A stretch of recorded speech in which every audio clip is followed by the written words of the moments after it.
The Human Torch was denied a syphilis. It's because he's already burning up. It burns when he pees. It does.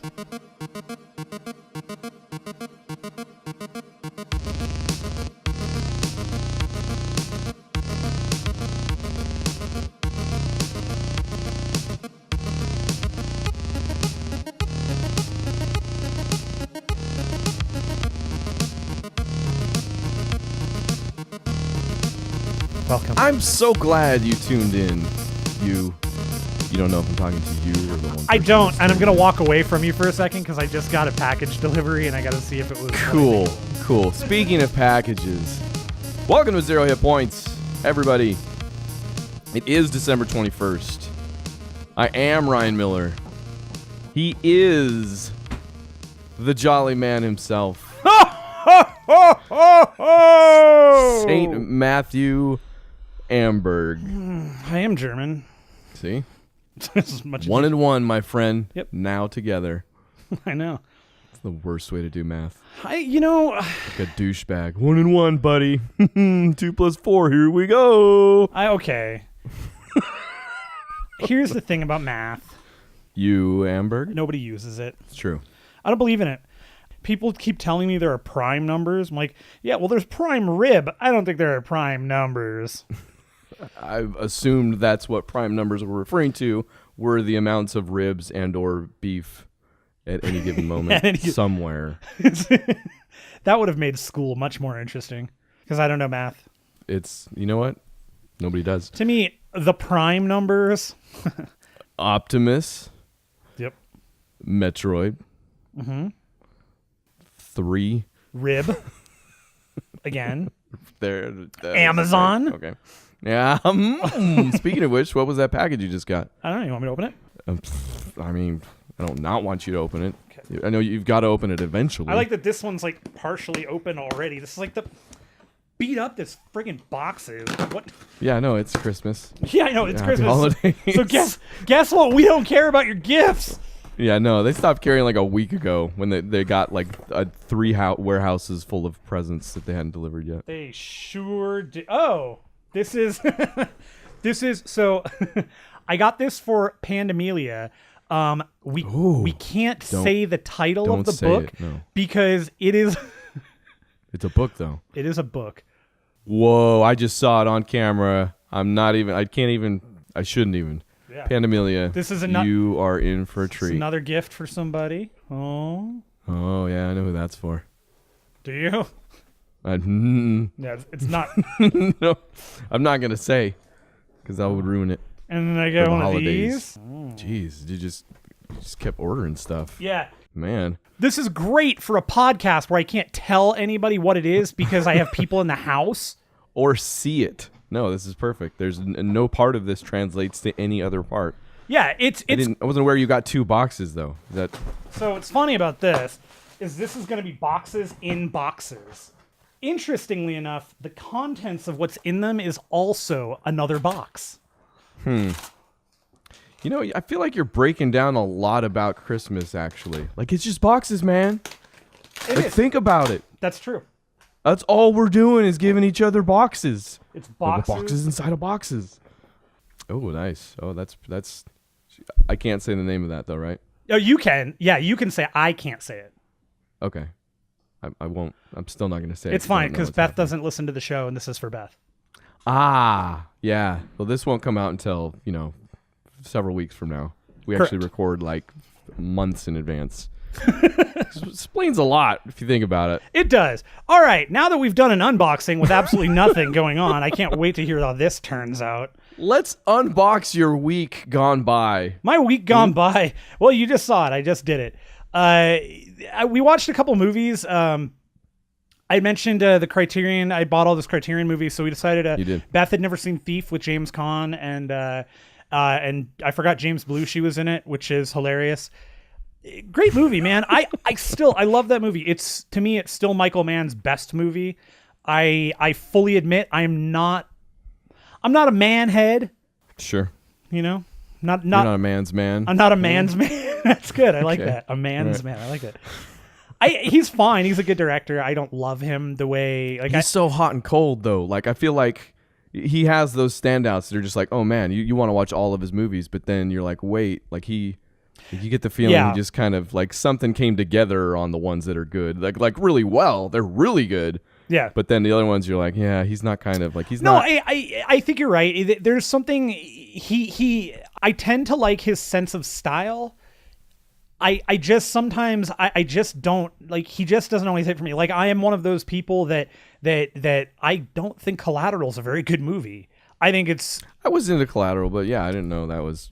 I don't like that movie very much. I don't think it's very right. good. But Thief, anyways, the Criterion edition, again, another amazing transfer. The sound was glorious on it.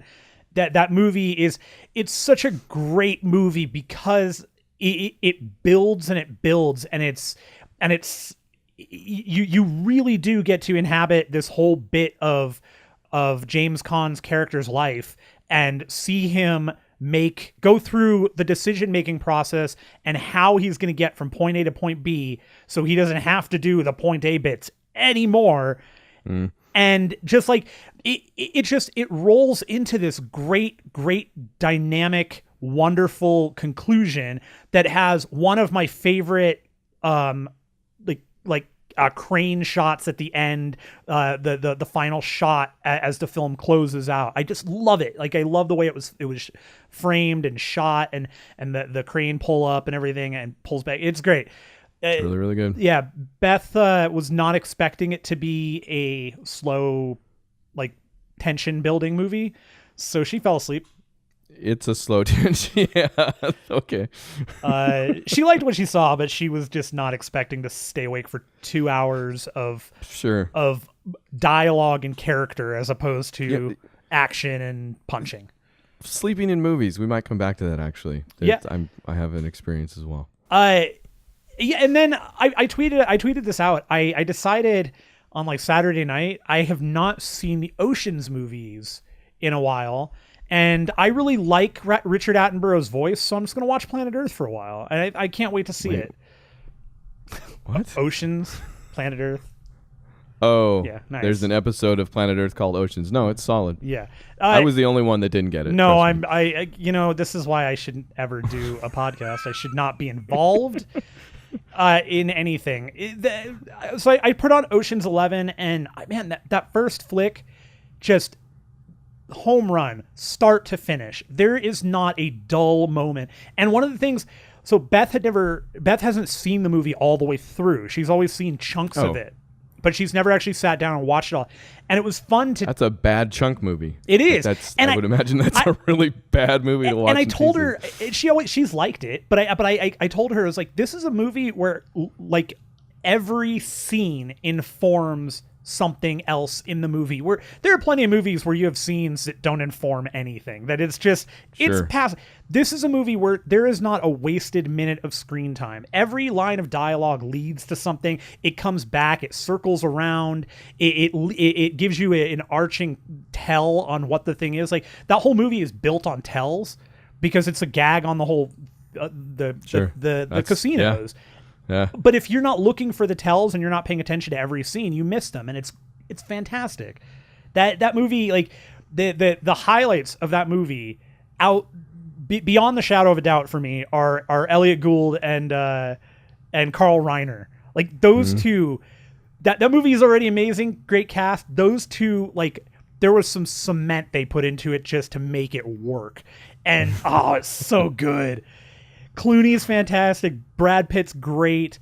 The Affleck and Khan are just hilarious together. Yeah, I remember like them being my favorite part, like early on. Yes, the brothers, because they have the best introduction. The introduction is Scott Khan in a monster truck with Casey Affleck with a remote control replica of the truck, and they're gonna race. And Scott Kahn's face when he runs over the monster truck, the toy, is the funniest freaking thing. Like it's great. You had a con weekend. I did. I had a weekend con. Con to con. Yeah, con to con. That's what we're gonna call it. Oh, con to con. Those are two heavy hitters. Like I would have loved to have joined you in the Ocean's 11 watch but I didn't. You should try and catch that. But I will. I'm gonna try and do Ocean's 12 this week. We'll see if I can manage it. That might be part of it too, because it doesn't like you're not going uphill from here as far as I'm concerned. No, I think 12 is fine. It's not as good, and the 13 was not as good as 12. I mean, they definitely 13, go downhill. I don't know if it was good. Period. Honestly, it was fine. Like, I don't hate it, but it's if they had. I guess it was a letdown considering where it came from, because it's just nothing. There's also zero tension. Like that. The first one especially does a great job of. I mean, calling it a movie about tells is brilliant, but of not telling you, making a very good choice about the things that it doesn't tell you. It doesn't tell the viewer, right? Yeah.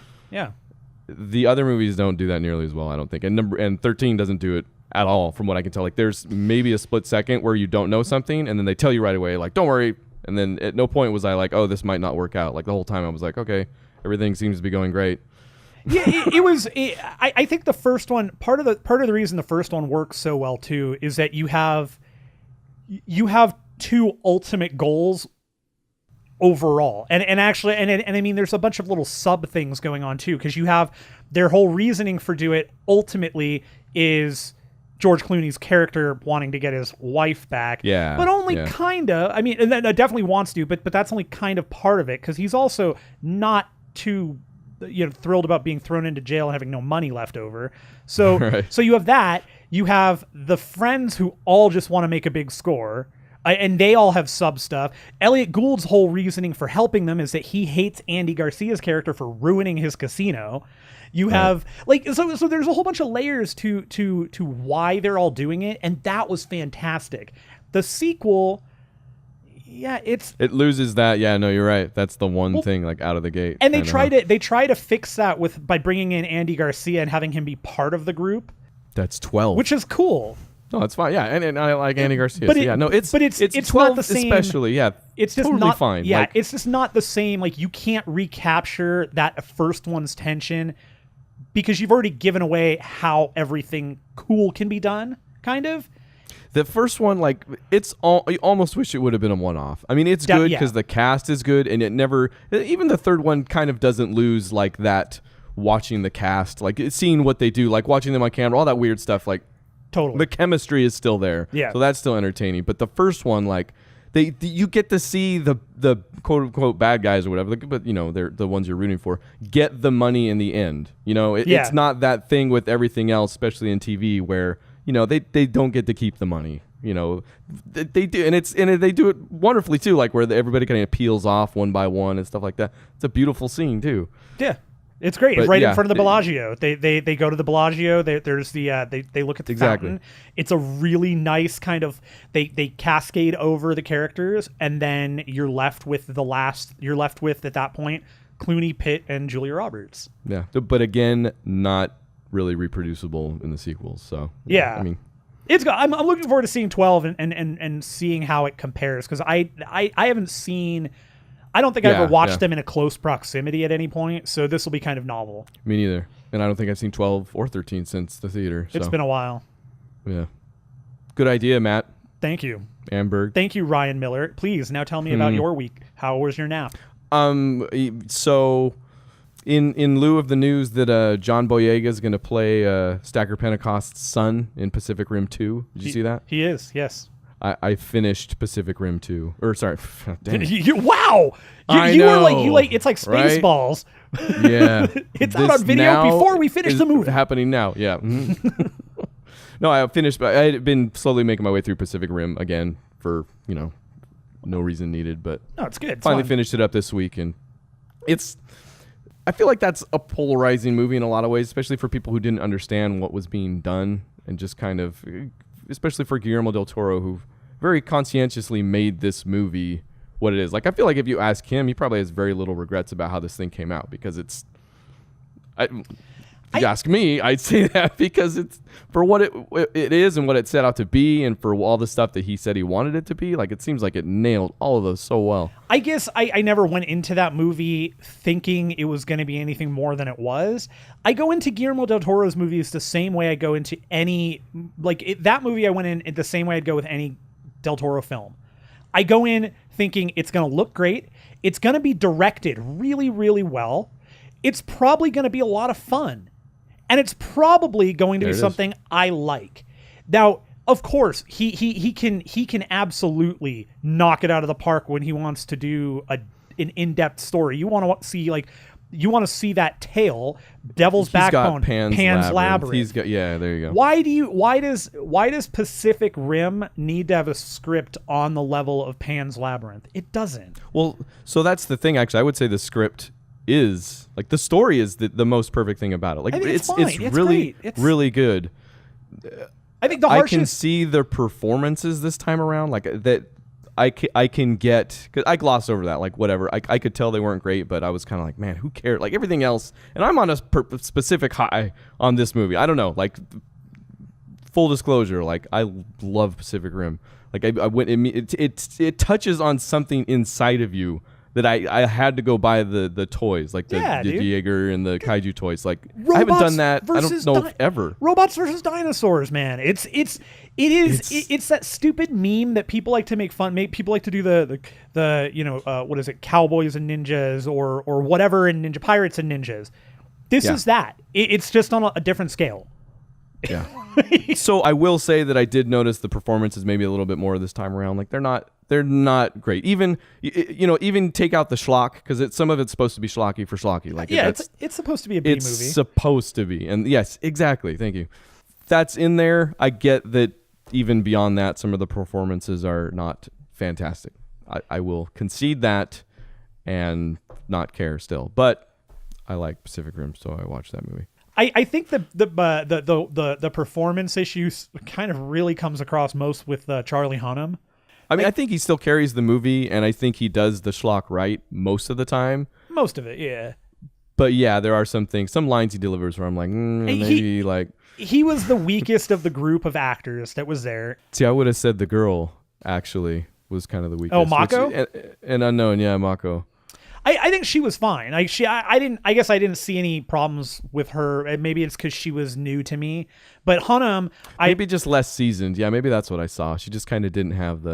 I went through 7 seasons of Sons of Anarchy with Charlie Hunnam, and there are times in that show when he's really good.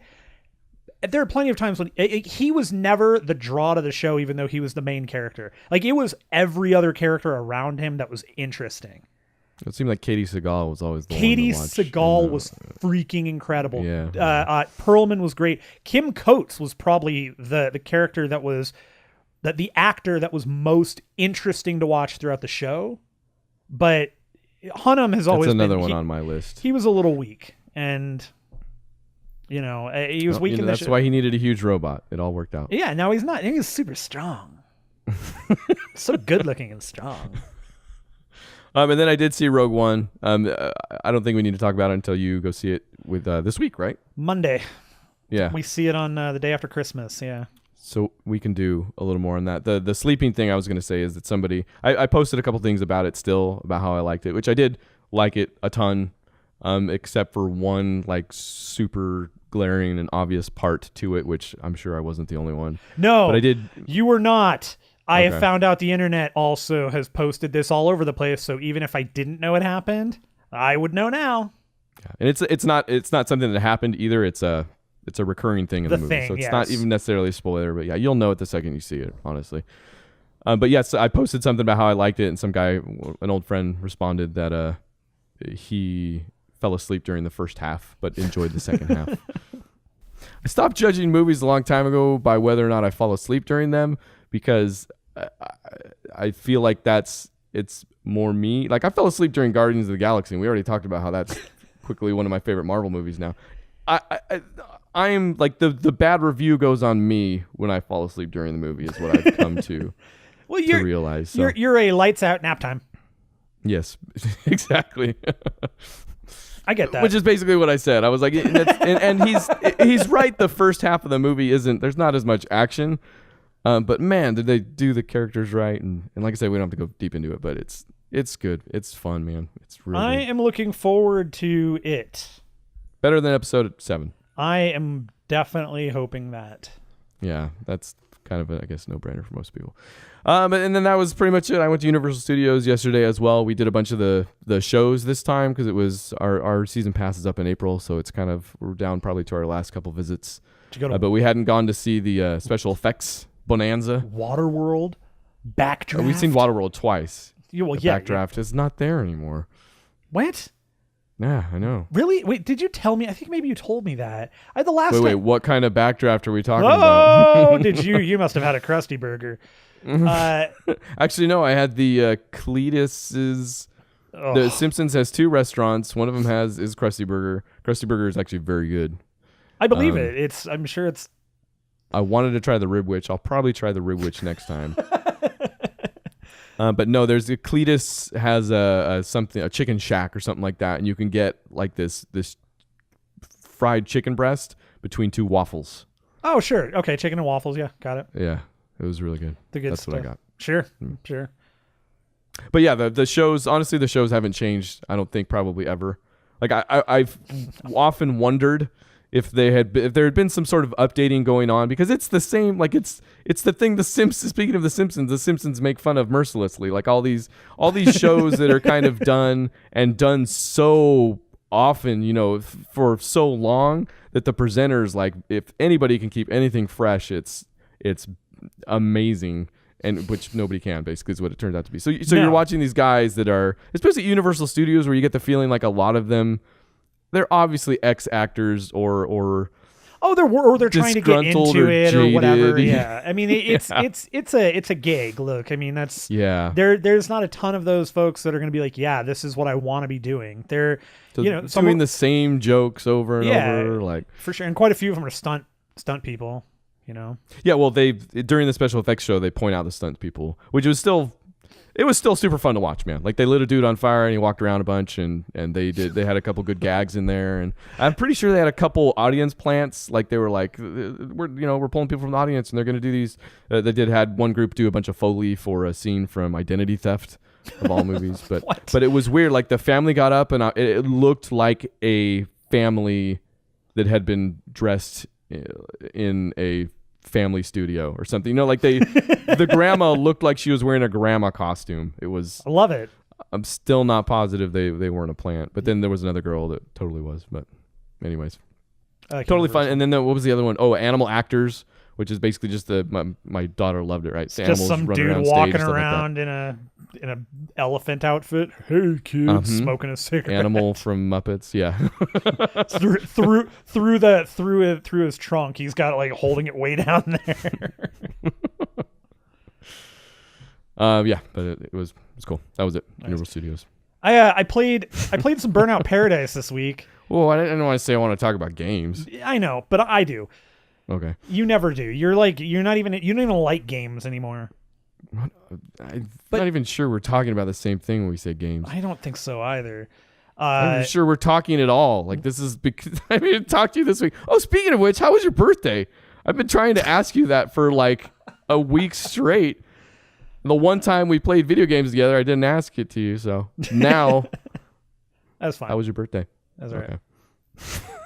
Nothing. I'm glad I asked. Yeah, legit didn't do anything. Didn't leave the house. I don't think. Man. We didn't.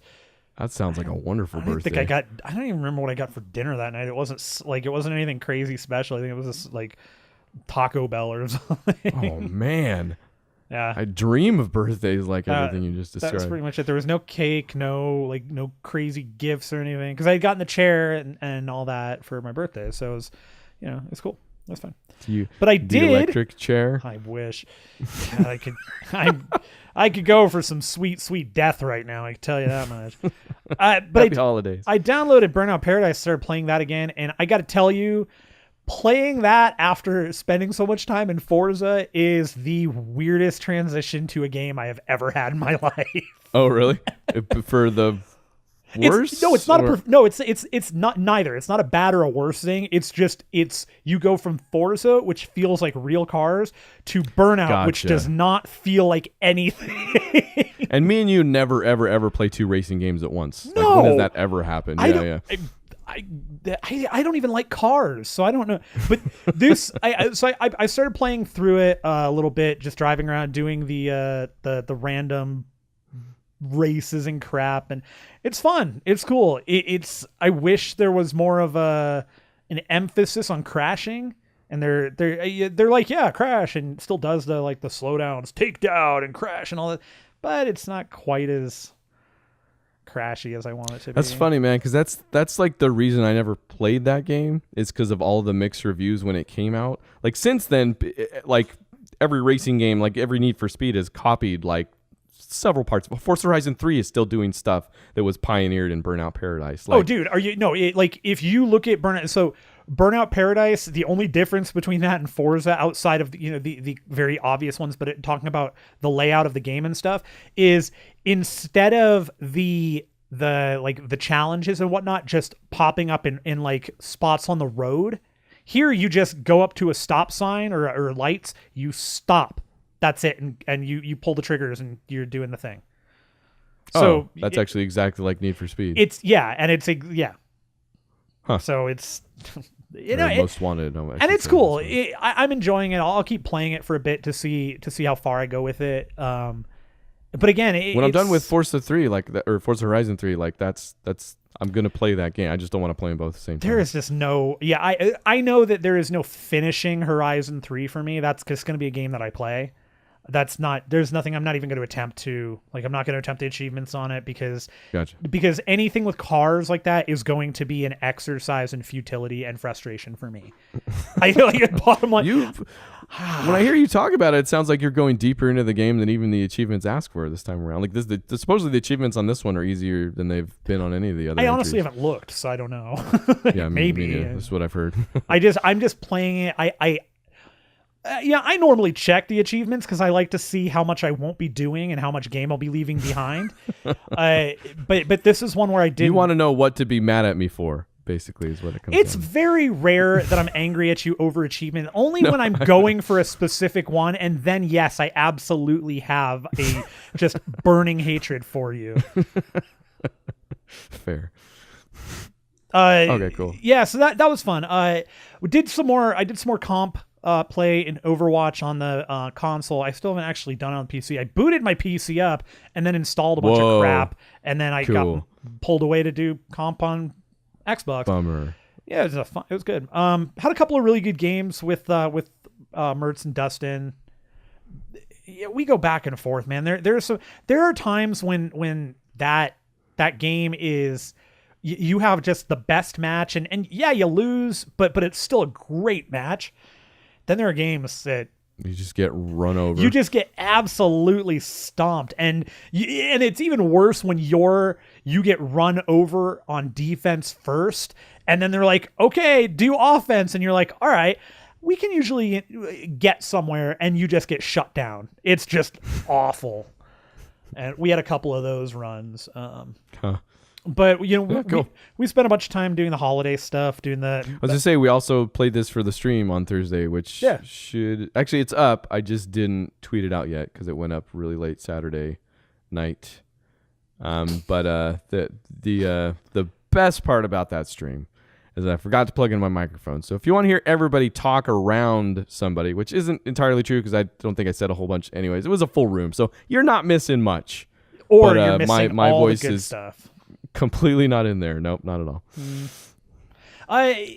How did you feel about the winter stuff, like the maze snowball fight? I was into it. Yeah, I don't know what all the hubbub is about that mode. Like I enjoyed maze mode, like a one-hit kill snowball thing, suck them up, shoot them out. Yeah, I think it's a lot of fun. The basics of the mode, if you haven't seen it, is you start off, everybody is Mei. You start off with all of Mei's normal abilities. Her ult is changed slightly, but she can still heal herself and still put up an ice wall. And her gun no longer shoots icicles and doesn't freeze. It just shoots a snowball. You get one snowball at the very beginning, and then there are piles of snow that kind of glow that once you shoot the snowball, you go and you refill your snowball gun. When you want to use your ult is basically like a little mini snowball Gatling gun. So you could just kind of pop out a bunch of shots in a row. Yeah. I don't know what people are like. There's just a lot of complaints on the forums and just a lot of discontent with it. I enjoyed it. I actually liked it more than Lucio Ball.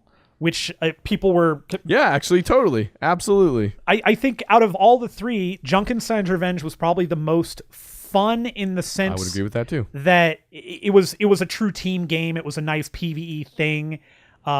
But this, I think, is a great addition, and I don't think it should be limited to winter. I think this should just be a permanent mode that they have in the rotation of modes. But yeah, I mean, they obviously didn't put Junkenstein into the rotation, the brawl rotation for the arcade mode. So I'm guessing our seasonal stuff is still going to remain seasonal. But. Kind of a bummer. I wish they would just leave those open, or put like a deskinned version of the mode in there or something like that. You know? Or even if you're gonna like, they could kind of go with what TF2 does with some of the things that they have. So they have Halloween skins that only work on Halloween, or they also will work on like full moons. So they base it the turn on when so do it once a month on a full moon day or something, whatever. That's not a bad idea. Yeah. The other thing people were complaining about the skins, and in particular May's skin, because it's ostensibly a recolor where they added a hat to her, but they also added so when she changes into the ice block, now she's a snowman, and that's cool. That's cool. Yeah, I mean, we obviously don't need to dive into the contingent of people that just saw something and went off the edge. But it appears like people are upset with the skin because they think it's just a skin, but they actually spent a lot of time retooling the special, which you like you said is now a snowman. This is the response though from Jeff Kaplan. Got to read it. It says, our reasoning for it being legendary, which I guess is the thing which means it's more expensive. So this was also their gripe, was that this skin they were happy with was legendary and thus expensive. Right. Quote, our reasoning for it being legendary was that we completely redid the visual effects for Cryo Freeze. We turned the ice block into a snowman.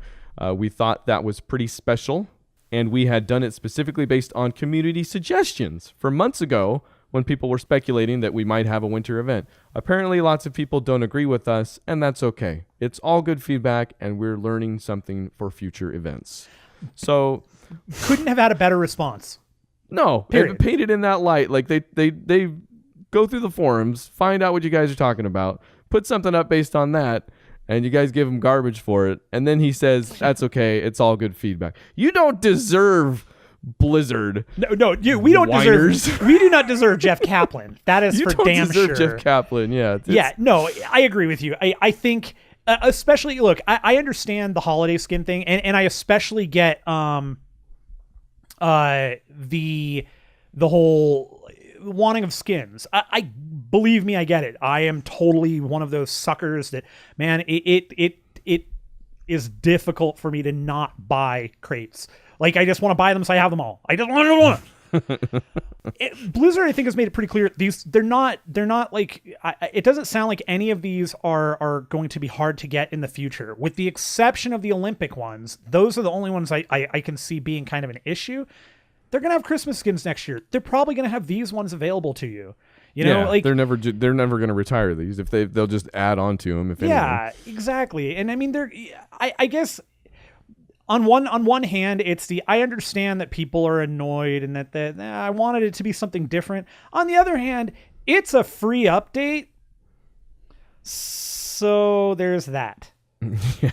And and on top of the free aspect to it, again, what you brought up, they're combing the forums, listening to your suggestions, they're doing something, and I mean, yeah, of course, there's going to be a small contingent of whiner babies, but. I don't know. I don't want to be one of them. All of it was not good feedback. Some of it was bad feedback. Some of it was some of it was not feedback. Some of it shouldn't even be considered as feedback. Exactly. I will say this: there are certain skins that they have put out, especially for the holiday stuff, that I think personally on like Christmas Day they should either just make sure loot crates are like just flooded with legendaries and higher level stuff, or the smarter thing to do, just drop a huge discount on them. If you log in on Christmas Day or the few days after Christmas when people are just getting the game, they can go in and buy a brand new amazing skin for next to nothing with their in-game coins. Sure. But all good ideas. Yeah, that's me, man. That's what I did this week. I did not get to anything else that I wanted to. Cool. That's fine. That's good. Hit me up. It's all right. Hit me, baby, one more time. I'm still on Recore. I'm actually like 2 millimeters away from 100%ing Recore. There's a bunch of pickups that are around the levels called hardware drops, and they're just things that you run over and you get like pieces that you can use to build your frames, is what they call them, the different costumes for your cores or whatever. Yeah. I had been getting them just going around I didn't look at the achievements either for this one. Especially if it's a game I want to play, I don't look at the achievements. I just play it. And then after the fact, I'll be like, okay, what didn't I get? Like, let's go clean it up. I use it kind of as a way to extend the life of the game, and, it's still fun for me, etc. Sure. Whatever. Didn't realize these things are thrown about. Like, I didn't think, also they're so prevalent. Like, there's so many of them that I didn't think there would be achievements attached to them, so I didn't really pay attention while I was going around. I still tried to get them all because they were useful, and one of those collecting idiots. But apparently there was achievements for all of them, so now I'm stuck with these maps that are just kind of hodgepodge. Like, I need to go and research all around to find the 1 or 2 that I missed in the area where I got 90% of them. Yeah, those are the collectible ones that I hate the most, is when I've gone through a level and accidentally collected like everything, and I've got one left and I don't know which one it is. No idea. Yeah. I mean, luckily there's no guide out there really, so it's not like I can do. I just need to. Thankfully. In a strange way, it was cool diving into a game like I hadn't dove into like since maybe the Super Nintendo era, where you didn't have guides. Like, you just knew that level front to back because you played it so many times. Probably because it was the only game I got that year, Sure. So yeah, diving into a game like that was kind of cool. Like having to do the work myself was kind of a throwback, even if it is. I'm probably done with it. I'm missing like one thing on one last level, and I'm kind of just like, like that game. Like pretty much every game, you get closer to the 100% and it starts to break down a little bit. You get closer to the hard mode and it starts to break down a little bit. Yeah. Like I'm milking every last inch out of it, and some of it doesn't quite hold up. Like, there's all the dungeons, they have 3 goals on them. There's a time trial or an amount of time within which to do the level. Like, you don't fail if the time runs out. There's a hidden yellow switch or yellow key, which is just a globe that drops somewhere. You just got to find it in the level. And then there's a bunch of switches throughout the level that you shoot with the different colors on your gun. Do those you get a reward for each one of those you complete, and then if you complete all 3 at the same time, you get a bonus award. So when you hit the switches, does the world like go on hydraulics? Yes, that is definitely a reference to gangsters.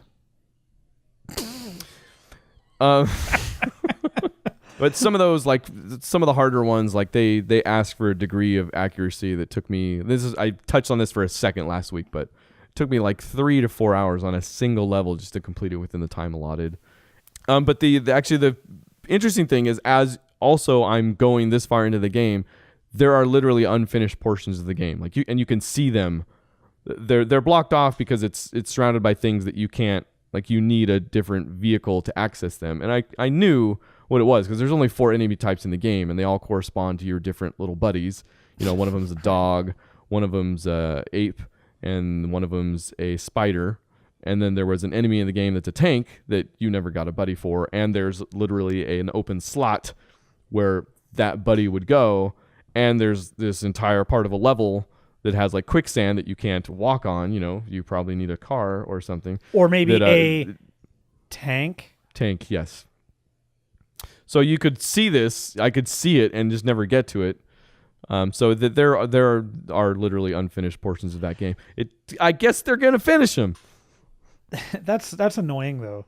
Like that would frustrate me that you could that it's in the game, that like, because that at that point you're no longer you're not providing a full game to somebody and then putting DLC out later.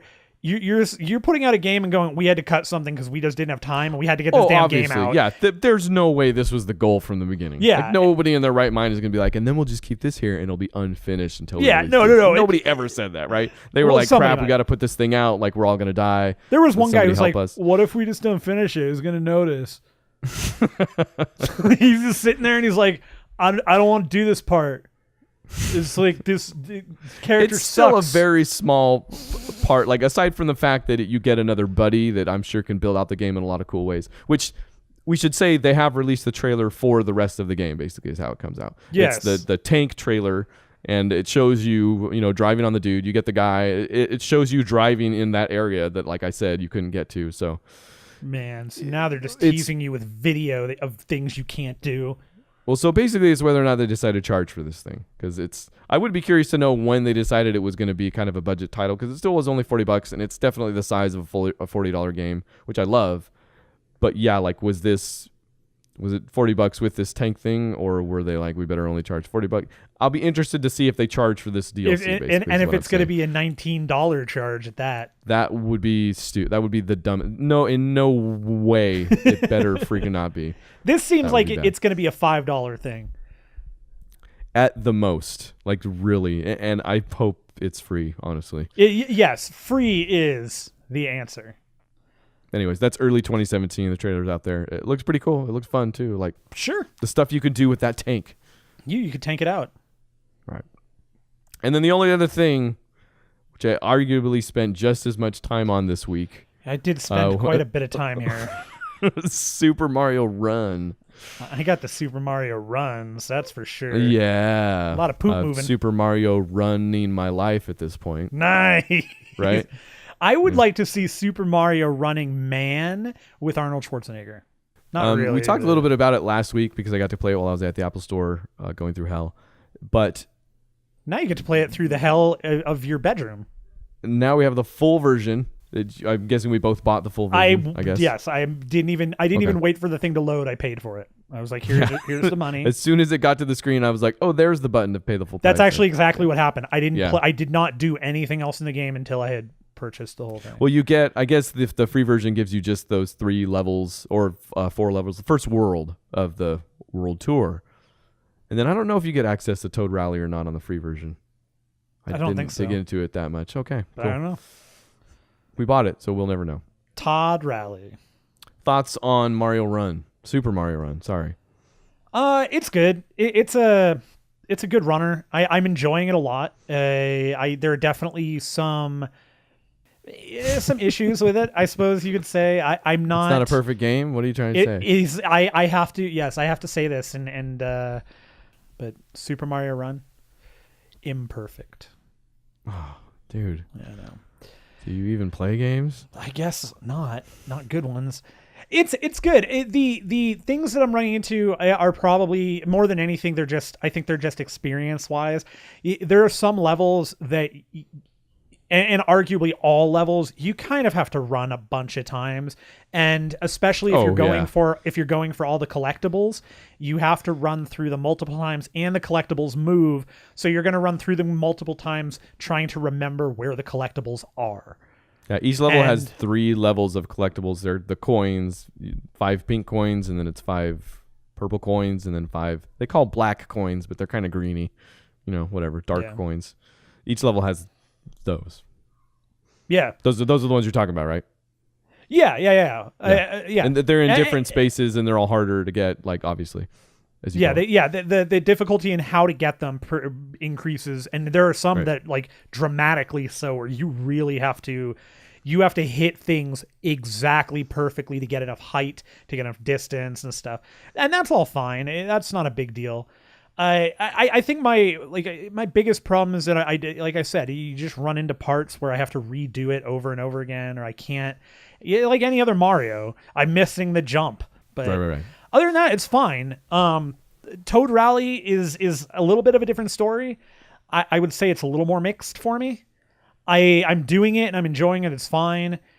It's in the course of playing the other game, you will garner tickets. Yeah, they're tickets that you can then use to play Toad Rally. Toad Rally is kind of the versus, except it's asynchronous. Like, you're not actually playing against anybody. You're playing against people's users. And you're not actually playing against the user. You're playing against conglomerated data from that user. Oh, okay. So it's not a one-to-one. Yeah, that makes sense. You're not racing a ghost or anything. You are, but it's but not you're not a recorded ghost. Yeah, right. Yeah.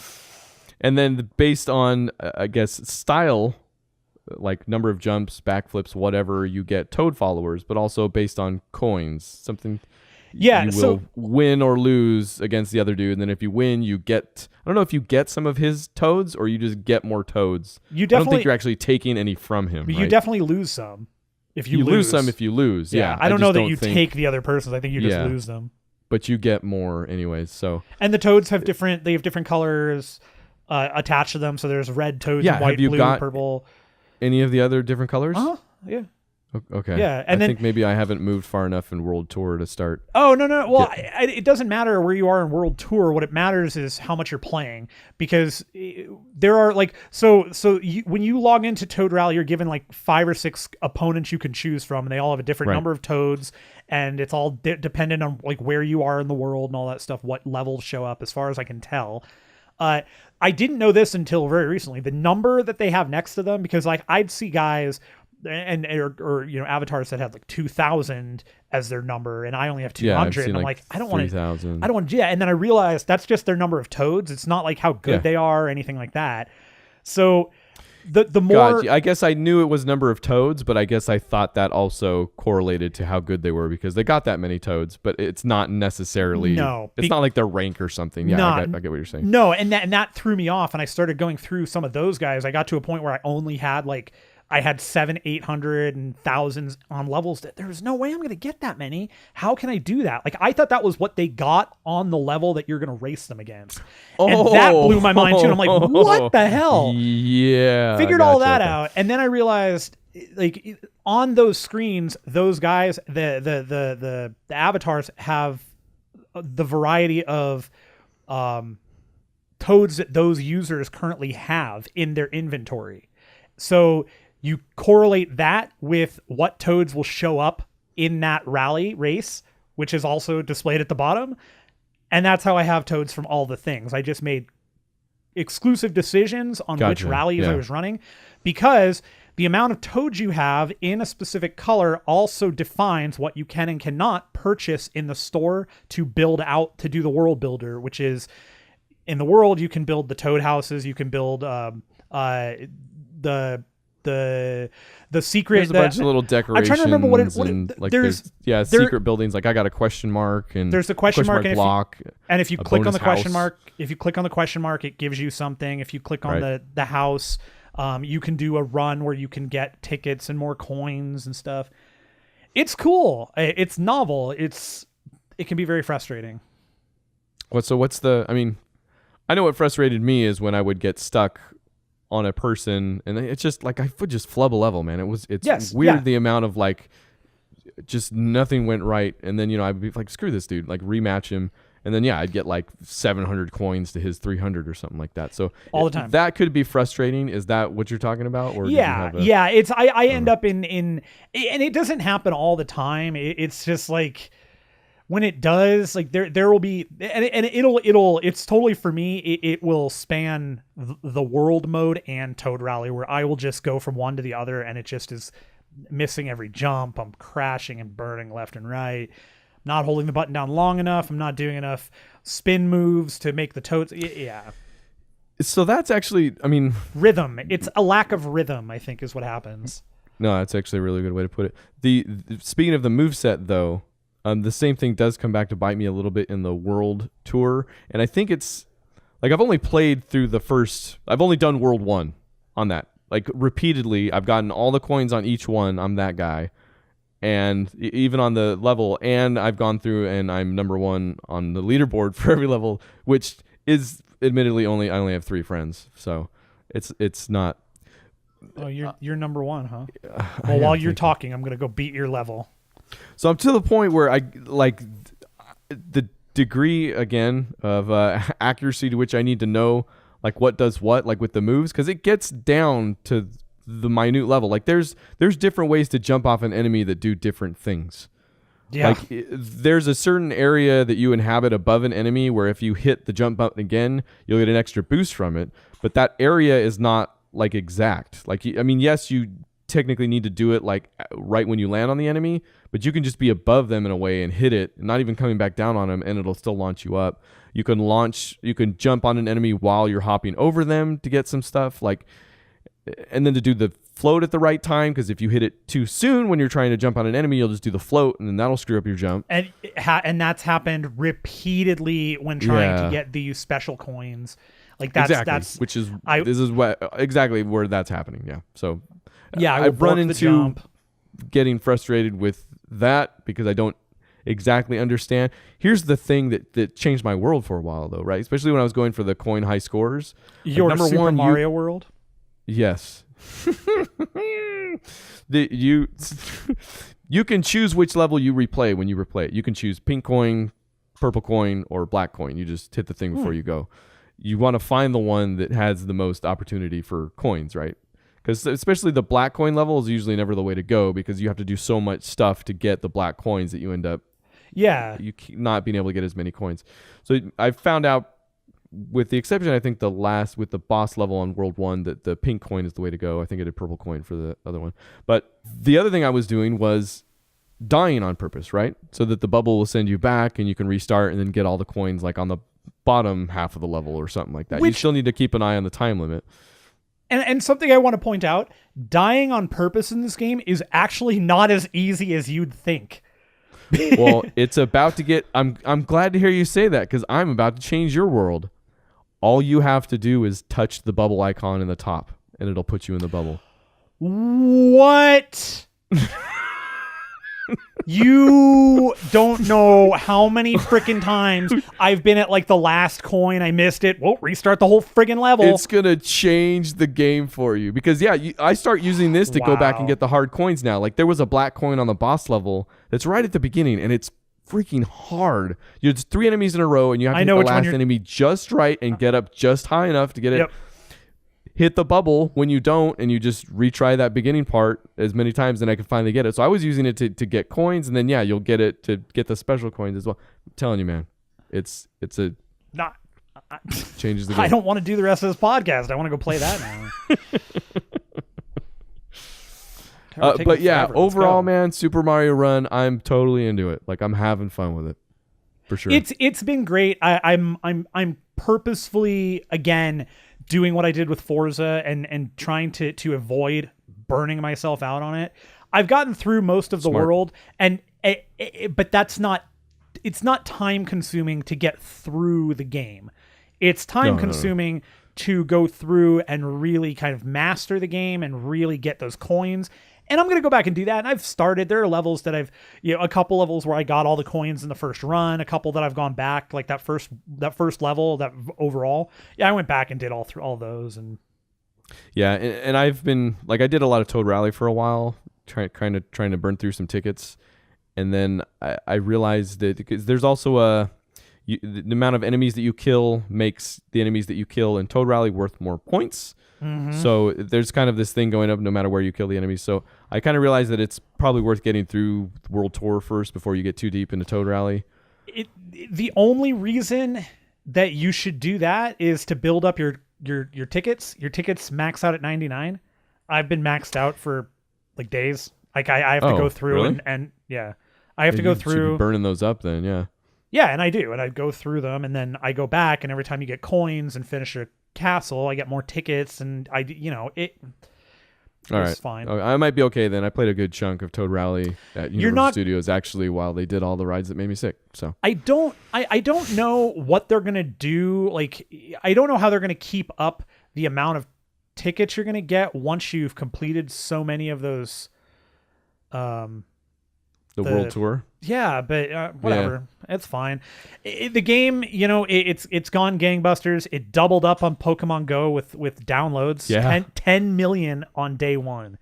Right. That's not a big Number game. One, not at all. No.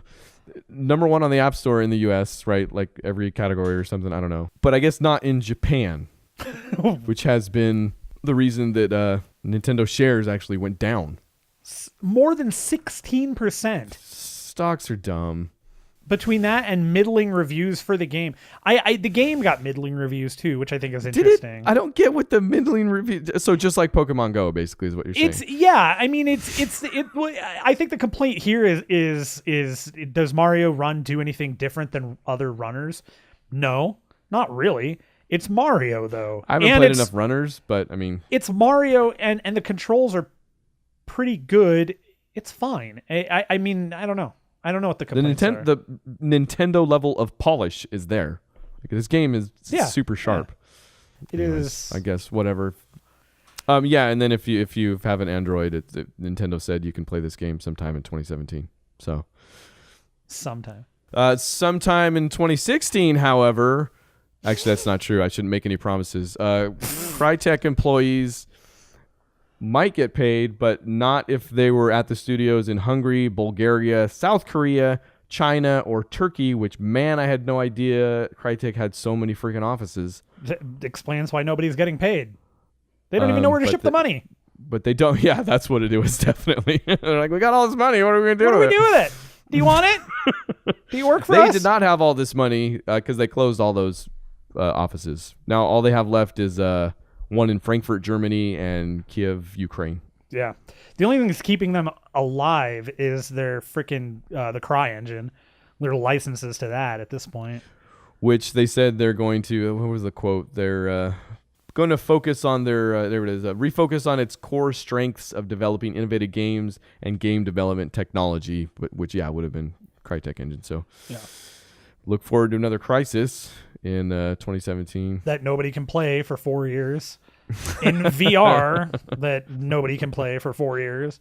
I bet you they announced another Crisis in 2017. Probably. Yeah. It's Crisis, Crytek closing. That's going to be the subtitle. Oh man, did nobody pick up on that? Crisis, Crytek down. That'll be the subtitle. What a bunch of hacks. HAX. Street Fighter V has a winter update that's fantastic, from what I can tell. That's it. This right here. It's one of our favorite things because it dumps on rage quitters. Apparently, it's doing two things. If you are a disconnector, if it notes that you often disconnect from matches, it's going to give you a badge that says so, first of all.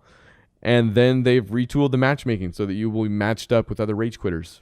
I like that. I think that we should have badges for people like in every game that's like, I whine about everything. I'm a quitter. Complained about the May skin. I only use shotguns. I'm a deviant pederast because I'm a sniper. Like those things.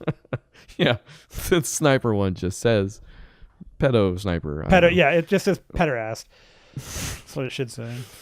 That's all well and good.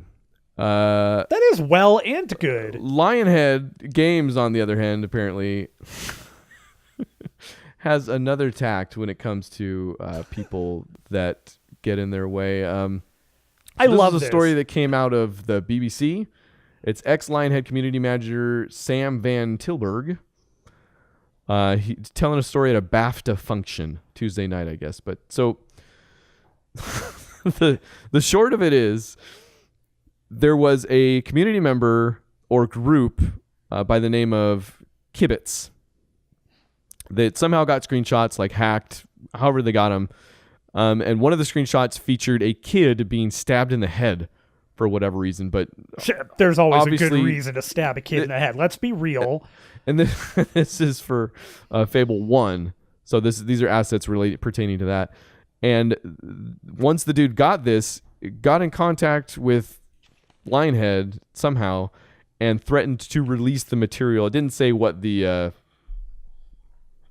ultimatum was, like if he had demands or whatever. It just said he was threatening to release it.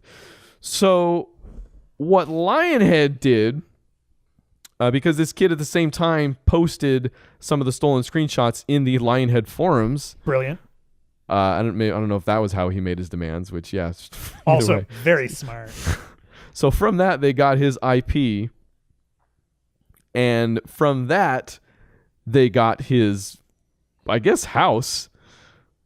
And then from that, they got his school and school work or something, some amount of school work. It's from a mate was all they would say. They got it. And then went about, this was their solution to the problem. It says, we wrote a public message as Lionhead Studios to the group, Kibitz, and we started the message with the opening lines of the poem that he recited in high school. This is part of the work they had got from him. and then included a picture of a landmark he could see from his house where he lived. And he said, quote, "You got to stop this now, otherwise I pass all this information on to your mom." You know what? That's the way to do it. You want to stop a 15-year-old boy from doing something stupid? You let his mother know, and when she get, because man, there. Yeah, he was 16. I guess they knew. I'd say a majority of moms in that situation, when they're getting pulled with that information, they're gonna get pissed. Well, I know. They said it worked. Like they not only did they not hear anything about this thing after that, but they saw the actual kid several times, and he said it was a very polite boy and member of the community after that. Yeah, I bet. I love it. I do. I love it. It's a great story. Hey, see, what I would do with people like that, though, is I would find the house in the Resident Evil 7 trailer, and I just let them stay there. Deal with it. Oh, was there a new Resident Evil 7 trailer? There was.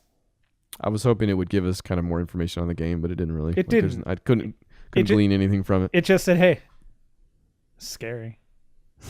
It did. Hey, farmhouses are scary. Hey, boo. Oh. I'm glad though. Did you watch? Did you? Was there anything funny about that trailer to you? Well, so at the very end, the announcer guy. Did you catch that? Super weird to me. Like, I don't even know if I could reproduce it, but basically it gets to the trailer shows you everything you've seen from the game so far. It looks great, but then at the end, like the titles come up, and then some dude's voice, which I mean, a Resident Evil voice would be poorly acted or sound funny. I mean, maybe that's what they're getting at, but it comes in and it just says, maybe I could just play it. Biohazard. Can't even. What? All right, here it is. You ready? All right, let's hear.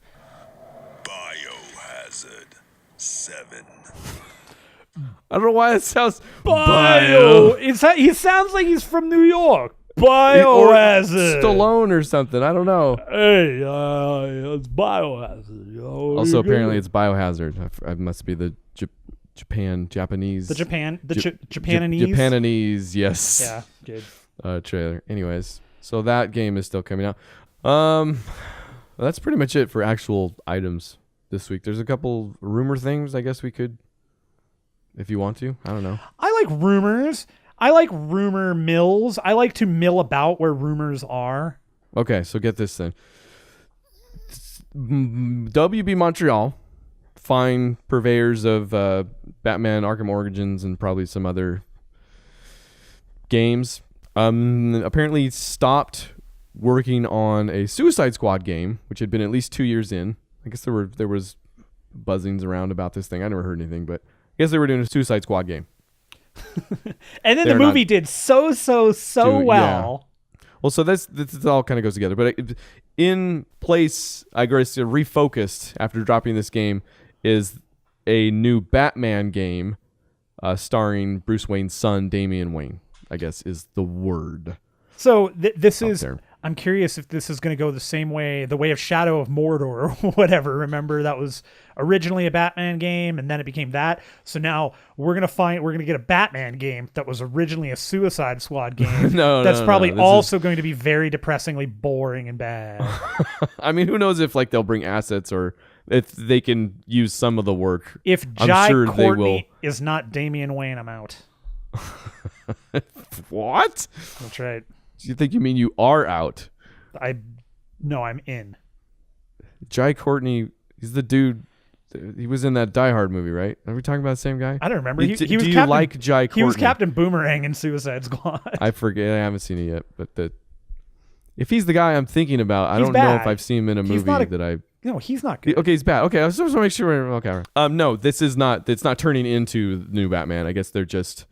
This is part of the thing that's sad to me is because I guess even if Suicide Squad game doesn't necessarily make me jump out of my seat, it's new and different, or could at least be. Supposedly all we know about is that it was a co-op thing, and you got to think that maybe they wanted to release it alongside the movie and just couldn't. Especially they've been working on it for 2 years. I bet at some point they thought that was a possibility, but then they didn't, and the movie didn't exactly light everything the on world fire. Yeah.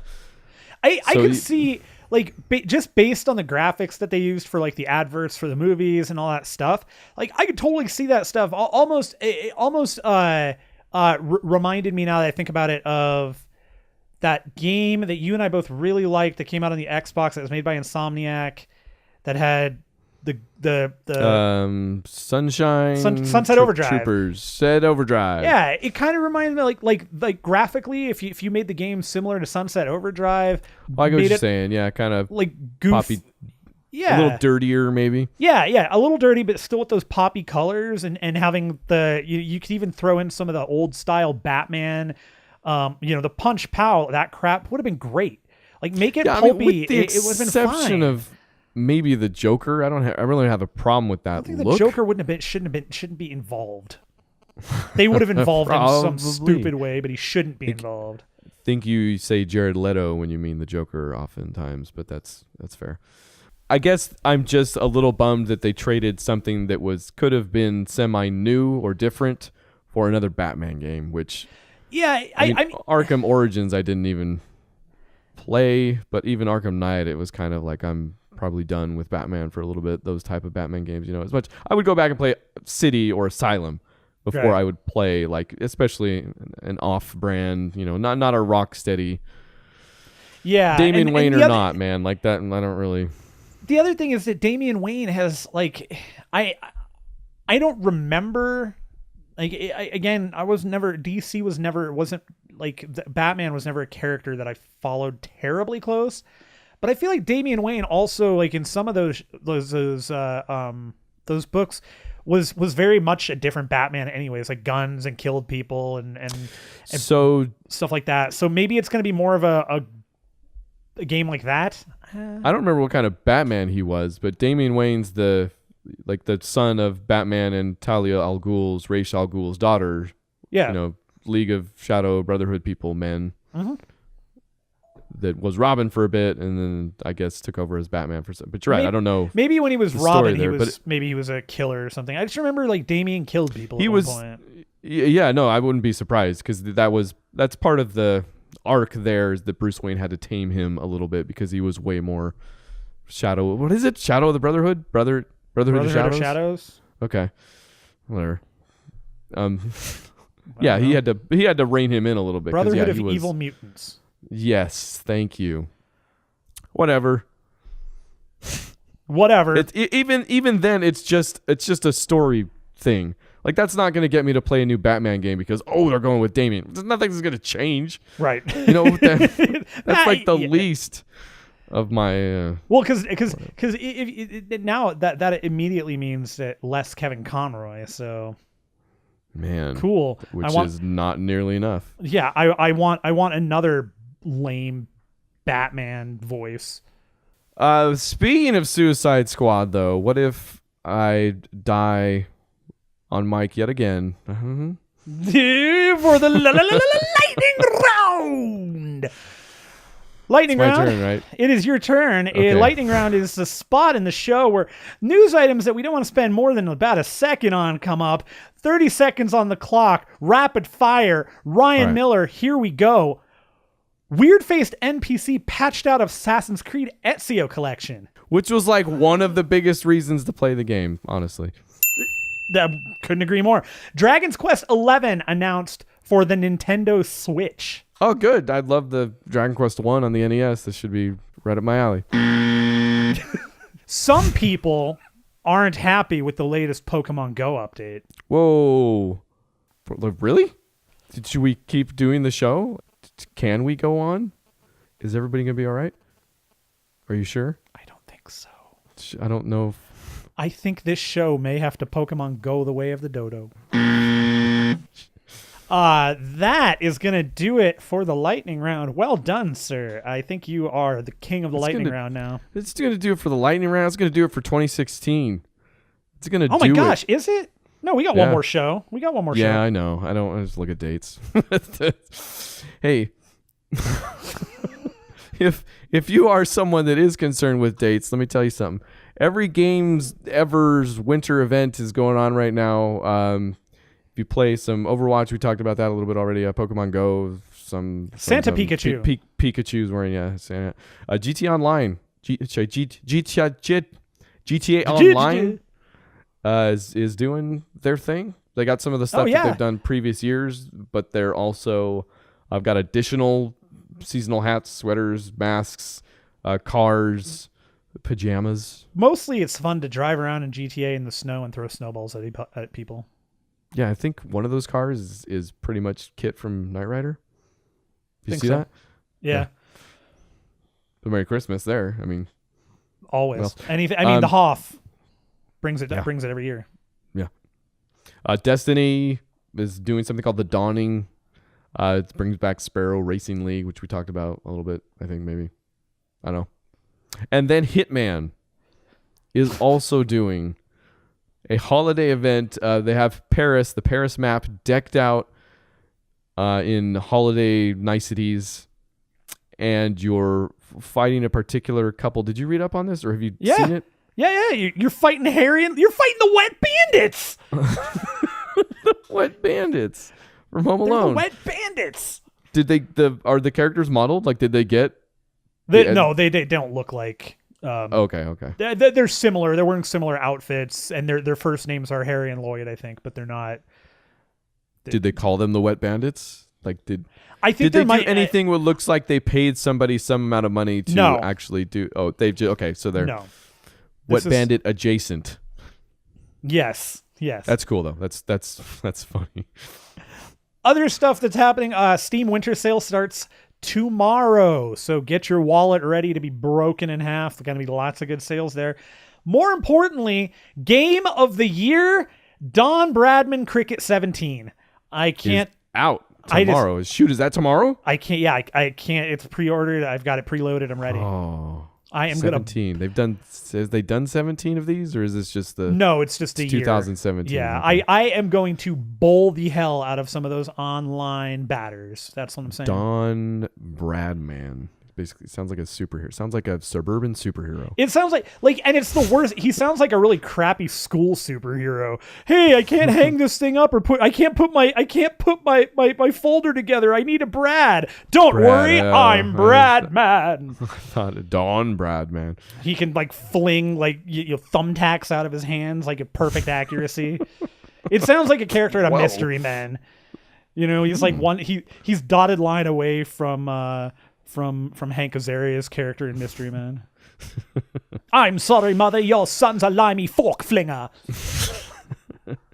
And with that, maybe go to 0HITPOINTS.com. It's nothing like you've heard today. It's totally cool. Check it out. We're going to play some more games probably before the next show. Yeah, you might even plug your mic in. Yeah. No. I don't want to make any promises. I don't want to write any checks that my hands can't cash. Handy. Yeah, I'll definitely finish Recore, but not like I'm going to talk about that anymore. I'm going to move right into a game. After that, though, if I want to get any of these done, I didn't play any Call of Duty Infinite Warfare this week, but why wouldn't I play it this next week? But Forza 3 is going to be the next one I dive into after Recore. So nice. That'll be good. Lots more Forza 3 stuff next week. I am going to play some more Overwatch. I'll probably play some more Burnout and Forza also. But I also got my beta codes for Friday the 13th, so I'm going to install that here in a little bit. And no joke. Really? Hopefully get some gameplay in. And got until Christmas Eve, I think, is when the beta closes out. Man, I didn't know that was what very all do you early. get from the beta? Just a very early beta. It's what they have available. So 7 counselors, Jason, some of the kills are in there. I watched some of the streams today. There definitely looks like some work needs to be done, but it's an early beta, so we'll see what it is. Cool, man. Cool. It's streamable. They're allowing streaming, so should be a problem. That's nice. That's cool too. Yes. What are you going to do for the holidays, actually? What's the plan? My son is in town, so we're going to be hanging out with him. Monday, we're going to go see Star Wars. Other than that, I've got... That's right. Yeah, I've got most of next week. I'll have most of it off.